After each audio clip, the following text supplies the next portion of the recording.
Intensity 101. Today, there is an epidemic, a pandemic, if you will, going on in America where a lot of people are training like bitches. So, we are going to teach you today how to train intense. I'm going to show you. If you don't know me already, my name is Mike Shear. For the last 12 years, man, this is all I've done. I eat, sleep, breathe, bodybuilding. This is what I love to do. A long time ago, a big guy in the gym helped me get big, and my only goal is to be that guy for as many people as I can. And since we have the power of the internet today, I'm just trying to spread that message everywhere I can. So I want to help, basically the older version of myself. I want to help give you guys a hand and bring you up. We're going to talk about intensity today. I am being 100% serious. A lot of you guys say you work out intense, but you fucking don't. That's okay though, because it's something that you don't know until you know. So I'm going to explain it to you, and I'm not only going to explain it to you, I'm going to show you guys. And I broke it down into a couple of categories here. Feeder sets and top sets. If you can't get these right, you will not make progress. And then how does training smart work, and what does your experience look like? What does this process look like? What does training intense look like for you on each of the levels? Right? So before I get into these really fast, I want to talk to you guys about tracking your actual numbers in the gym. I see a lot of you guys are lazy. You don't want to track it, and meanwhile you're on your fucking phone on TikTok and Instagram in the DMs between sets, but you can't record, you can't write down your numbers, bro. You're not serious then. Don't come to someone and tell them that you're concerned about how strong you are or how big you are if you can't fucking write your numbers down. If you don't track it, you don't care. That's business, that's life, that's tracking goals. Trust me, I've been in the game. This is how it goes. This is how it goes. All right? Look, you don't build this by fucking accident. All right? I'm just telling you guys. But you can fix it, and I'm going to show you how. So start tracking your stuff. Let me show you why it's important. Maybe it will help. If you're benching 135, right, and then you bench another 135, and then you bench another 135 for 10, okay, that's week one. And then the next week, you go 135, and now you go, 155, and then you hit 155. Now you're progressing. But now let's say week three, you kind of feel like a bitch. You feel a little weak in the gym. You're like, I'm tired, it's rainy. Wah, you know, all that. 135, it's time to hit 255. Now you're looking at your notes. You know you hit 155. You know you did.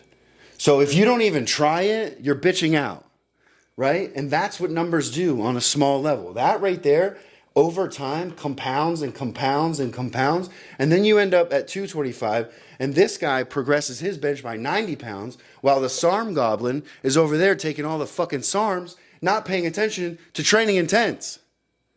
This is where it's at. This is where you guys are missing. This is it. You're missing it right here. And dude, I'm so pumped about this. You guys, I hope you're feeling like, seriously, get this.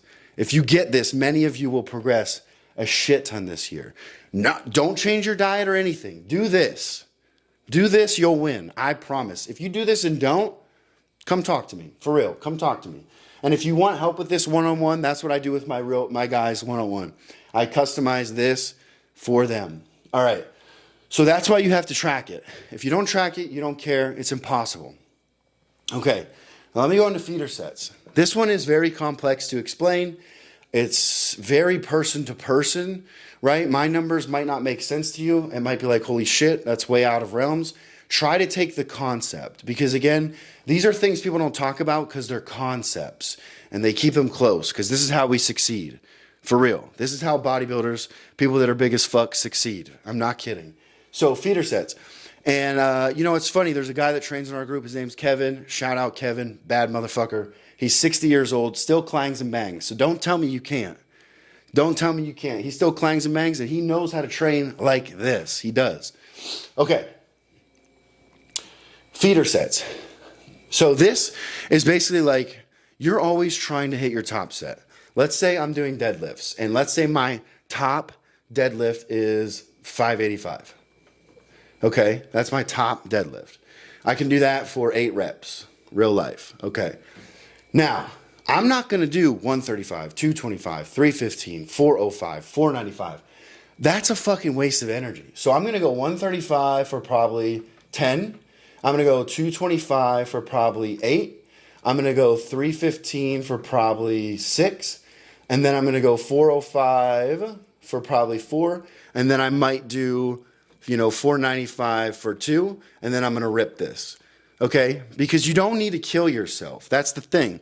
A lot of times, what I see you guys doing is doing this improperly. And when you improperly make jumps, right? And this kind of ties in. When you improperly make jumps, you can't get to this number. Because you guys spend so much time here, you can't get here. You see what I mean? So you have to stop spending time so much here, do it here. And this is going to tie into your experience as well and training smart, because this is going to go off. I mean, you're just going to get better and better and better as you go. But this is why I hit massive fucking numbers and other people are down here. You don't make gains down here, right? I make gains down here at 20. This is where you got to make gains right here, baby. So let's get up there. So to take that concept away, all you guys need to do is just plan out your sets, which you can do with numbers. And guess what? If you track them like I showed you here, then guess what? When you do this, you'll dial this feeder set system in so much easier because you'll know how to stack and progress. And guys, I know you've seen these videos everywhere. Oh, progression is reps and this. Yes, no shit. So I'm not going to, you guys fucking know that. But to their point, this can be 135 for 2 more reps, 135 for 4 more reps. Just do that. Just get progress.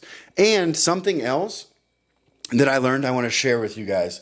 If you do 135 and you do 8 reps, but you got 2 more with a spot, do a +2. And this number is very important as well.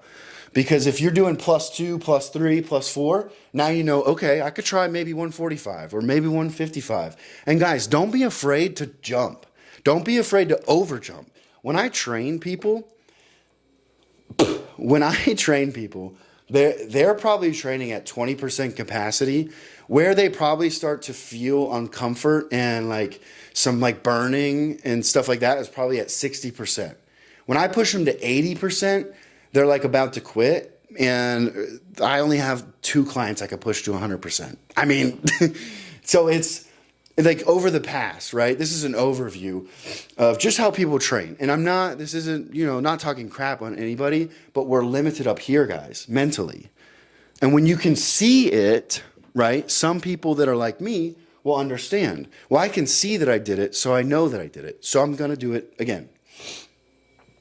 Okay. Now we go to top sets here. So same thing. Honestly, this just plays in. If you can't do your feeder sets right, you can't hit this top set, and then you can't progress. And if you can't progress, nothing happens. And the same thing, like, dude, I don't give a shit who you are. More weight means more muscle, okay? That's it. It just means that. And honestly, clanging and banging the heavy stuff is what builds thickness. You see this? See how I'm thick? I wasn't thick when I was a kid because I lifted like a kid. If you don't have intensity, you won't build thick, dense muscle, right? You just won't build that. It sucks. It's soft. It's not, it takes a lot of years of clanging and banging serious real weight, right? But that plays into training smart. You still need to play and train smart. Now, what do I mean? If you're hurt, if you're messed up, this is where you adjust, right? But the problem is so many of you don't need to adjust. It's just like they say in business. So many people, and I did this. I went after something, didn't get it. And then I went after something else, didn't get it. And then I went back to something. Because business is hard no matter what choice you make. It's hard. Same with putting on weight. It's hard. If everybody could put on weight easily, guys, we would all be fucking massive. The thing is, the misconception is just wrong, and I'm sorry. I apologize to you guys on behalf of everyone else trying to educate you guys. Seriously, because they're not. They're just viral TikToks, hippy dippy bullshit. Like, it's not that serious. This is not that hard. It's very simple, right? But over time, like everything you have to do is kind of challenging. But the process to do it is simple. Another problem is you're surrounded by people that don't want to fucking do it. They don't want to fucking do anything. That's not sit on the couch, watch TV, or go drink with my friends. And that's a shit life to live. People think I'm going to regret my life for working. At least I'm helping people. You're out there pissing away money and doing nothing. So just a concept on life. But so you need to adjust. But like, guys, I would always tighten the belt tight first, no matter what you're doing, and then loosen it. So in the beginning, like seriously, for a year, I'm not kidding, for a year, train hard, don't take days off. If you can get in the gym, I don't care if you have to crawl, don't take days off. It just builds another level of discipline. Now, I'm not saying go in there with pneumonia and kill yourself, but I've worked out with pneumonia before. I've worked out throwing up before. And I think that honestly, it was a true learning experience. I felt like trash, but it showed myself that when times are hard and everyone's against me, and this is a time that, you know, I had flown TDY to another state. I had to walk 1.5 miles to the gym. Like, I didn't give a fuck because I knew I could get it done because I could rely on myself because of the discipline that I built. And honestly, this is part of it. Doing this takes discipline, and you'll build discipline skill points, if you will, as you guys do this, and you'll get better and better and better. And I want to see this everywhere. I want to see you guys doing this everywhere because you guys deserve to make progress. A lot of you are trying really hard and you just need that direction and you're good. So if I can help, I would love to. I just basically, like I'm saying, if you're at 0 to 12 months of training intense, and just assume you don't train intense, fucking serious. Just assume you don't. 0 to 12 months, I would go every day. Build that discipline, not literally every day, like 5 days a week. I would go every week. I wouldn't miss. And then when you get to like 12 to 24 months, whoops, you know, you're like a newborn deer or something like that. Maybe we'll call you Bambi. In there, I would only take it off for extreme cases, like literally pneumonia, COVID. Like, hey, I don't need to get these people sick. And you don't have to go to a gym. Like, if you just want to do push-ups, sit-ups, and run outside, I'm just saying, beat it into you that you're a machine and you're going to get it done. Because at the end of the day, this may sound small, but like your family relies on you, your people rely on you, your pets rely on you, your parents rely on you, right? Like, you know, when I'm older, you know, and my parents are older, I'm probably going to have to do a little bit of taking care of them. That's part of the exchange. That's how it works. They took care of me, I take care of them. So don't be in a position where you can't. And building these skills is vital to that because men that can do this can do fucking anything. Okay. And then like from 24 plus, honestly, by then you'll know when you can take off and when you can't. But this year is important. If you don't do that, you won't build the skill. And then when you're at 24 plus, you'll honestly probably fall off because you'll get lazy as shit again. Because that's the thing, guys. If you don't keep up with this in discipline and intensity, it goes down the drain. You lose it. And then experience. Now, experience is, this is the one that is, it's a variable. It's very tough. So what I mean by that is, back in 2020, I was training in Arkansas. And my coach hated everything I did because it wasn't intense. I'm not kidding you. I felt like my eyeballs were going to pop out. I was sorer than I've ever been. All of my joints hurt because I was just going after it like no other.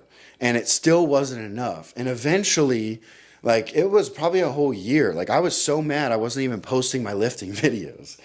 But he was teaching me a lesson. And you can do that with strong men like me. You can teach men lessons, you know what I mean? Because they can be humble and work through it. And that's very important, especially when you're trying to gain weight. It's so much easier to just be like, you're right, bro. Like, obviously I haven't gained weight. You have. Like, how do we do it?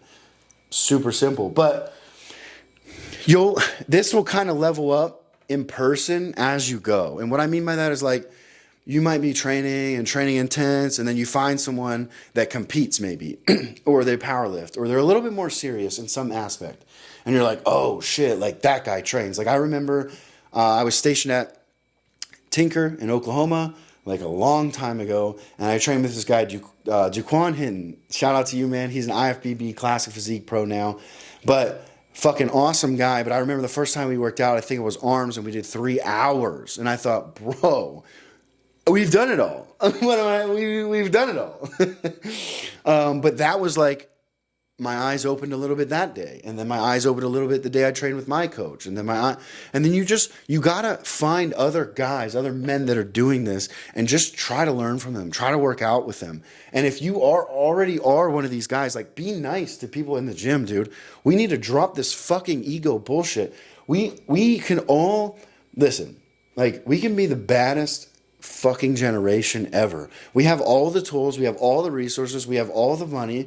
Like, this is a great time that we live in to be in shape and be a bad, unstoppable motherfucker. Like, no shit. Like, be a brick shit house, run you the fuck over, like, type of guy. Like, I get excited about it because this is what America is built on. Men that, like, do shit and get it done. All right. That's enough of that rant. I'm sorry. It kills me to see it. So the experience is, honestly, you can't really control this, is basically what I'm saying. The only way you can control this is if you see someone training intense in the gym, ask them if maybe you can go and work out with them. Marcus and I have had many people work out with us in the group. None of them remain, right? Because that's usually how intense it is. Of course, right now with my quad being torn in half, it's leg days aren't necessarily as intense, but they are in other ways. And then, so then, like, as you meet these people, you kind of level up throughout the experience. So that is the gist of it, to be honest. That's how you train intense, by tracking your stuff, doing your feeder sets right, hitting your top sets, training smart, adjusting when you need to, and relying on your experience. And this is just humble yourself and ask someone bigger than you a question. That's what that means. Humble yourself and ask someone bigger than you a question. Because I'm telling you, you need to stop telling yourself these lies about, oh, well, they use steroids, or, oh, well, they're the. I worked my ass off for 12 years, and just because you didn't fucking see it doesn't mean it didn't happen. All right? So, and that's a lesson I learned early on. When you see a dumb exercise, don't make fun of that shit. Because guess what? In 5 years, you're probably going to be doing it, and you're going to realize it's a really good exercise. Hopefully you guys enjoyed this video on intensity and you have a better picture in your mind. If you want some examples, head over to my Instagram at Mike_Shear35. I'll link it below as well, or write it below. This is a little smiley face I drew, you guys. But yeah, seriously, hopefully you enjoyed it. And if you're looking for any kind of help with this stuff, more one-on-one, like more personalized to you, since these are my numbers over here, and these are general as crap. Just let me know. I do one-on-one coaching, and again, you can see all that on my Instagram.